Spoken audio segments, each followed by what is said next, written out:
कर्नाटक में मोदी का सीधा सोनिया गांधी से हो गया मुकाबला, लेकिन हो गया खेल। अब सोनिया गांधी क्यों पछता रही? क्या सोनिया गांधी ने वही गलती कर दी जो मोदी शाह चाहते थे? कौन है जगदीश शेट्टार जिसकी वजह से मच गई खलबली?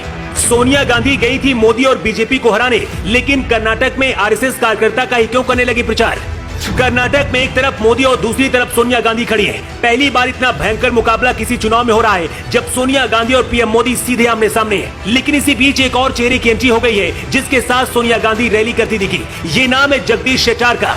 जगदीश शेट्टार आरएसएस के कार्यकर्ता हैं, वही आरएसएस जिसे कांग्रेस बैन करने की मांग कर रही है। कांग्रेस को लग रहा था कि सोनिया गांधी 4 साल बाद जब कर्नाटक के चुनाव में उतरेंगी तो मोदी लहर भी गायब हो जाएगी, लेकिन सोनिया गांधी के कर्नाटक पहुंचते ही कुछ ऐसा हुआ कि सोनिया गांधी ने अपना नया मिशन शुरू कर दिया है। इसकी वजह जगदीश शेट्टार। आखिर कर्नाटक में ऐसा क्या हुआ कि एक आरएसएस कार्यकर्ता और बीजेपी के पूर्व मुख्यमंत्री के साथ ही सोनिया गांधी रैली करने लगी?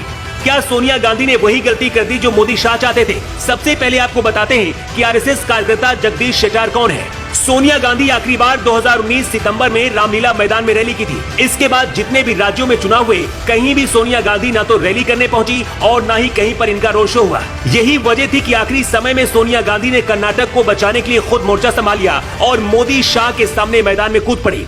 शनिवार को सोनिया गांधी ने कर्नाटक में जगदीश शेट्टार को जिताने के लिए वोट मांगे। कर्नाटक में बीजेपी के बड़े और कद्दावर नेताओं में शुमार जगदीश शेट्टार आरएसएस के कार्यकर्ता हैं और बीजेपी के पूर्व मुख्यमंत्री भी रह चुके हैं। शेट्टार कर्नाटक में अपना एक अलग जनाधार रखते हैं और इसकी ताकत भी है, लेकिन इस बार बीजेपी ने शेट्टार को टिकट नहीं दिया। इसी बात से नाराज होकर जगदीश शेट्टार ने बीजेपी से बगाव शुरू कर दी और कांग्रेस में शामिल हो गए। कांग्रेस ने पार्टी में तो शामिल ही कराया, इसके साथ ही टिकट भी दे दिया और मैदान में उतार दिया। कांग्रेस को लगता है कि शेट्टार की वजह से कर्नाटक में कांग्रेस की सरकार वापस आ जाएगी, लेकिन सोनिया गांधी और जगदीश शेट्टार को एक साथ देकर खलबली मच गई। असदुद्दीन ओवैसी ने तो यहाँ तक कह दिया है कि सोनिया गांधी आरएसएस कार्यकर्ता का प्रचार करेंगी, इसकी उम्मीद उन्हें कभी नहीं थी। ओवैसी ने कहा कि कांग्रेस पहले ये तय कर ले कि आखिर उनकी विचारधारा क्या है। इधर खुद जगदीश शेट्टार भी कांग्रेस में आने के बाद भी बीजेपी की भाषा बोल रहे हैं। कर्नाटक कांग्रेस ने अपने घोषणा पत्र में ऐलान किया था कि उनकी सरकार बनते ही बजरंग दल को बैन कर दिया जाएगा। इसे मोदी योगी ने मुद्दा भी बनाया, लेकिन इधर जगदीश शेट्टार ने कहा कि बजरंग दल को नहीं बैन किया जा सकता है।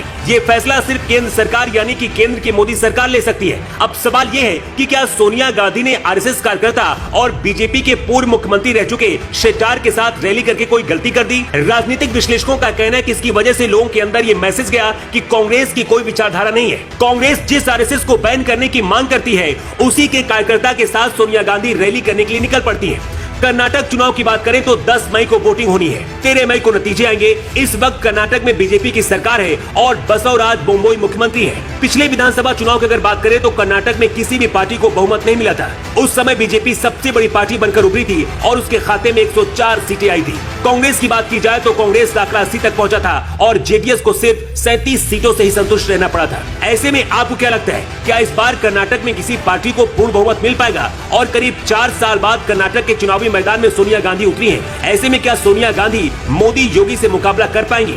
अपनी राय आप कमेंट बॉक्स पर जरूर दें। योगी के लिए ब्यूरो रिपोर्ट।